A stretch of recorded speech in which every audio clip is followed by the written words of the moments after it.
Good morning, everybody. We're on scene here at the Bullhead Laughlin International Airport where Prime Air has came in on emergency landing.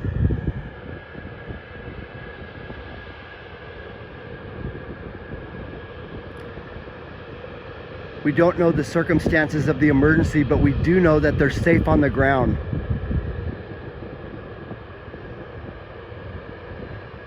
Again, Prime Air makes emergency landing at Bullhead Laughlin International Airport. Came in on a safe landing. Everybody's safe in the airline. We're not sure how many people are in here actually, but we do know whoever was in this airline is safe. They are on the ground and they're pulling it up to the hangar here at the airport. That's going to be all the information that we have at this time. I'm Jeff Arganda reporting for Mojave Valley Daily News, live, local in Bullhead City.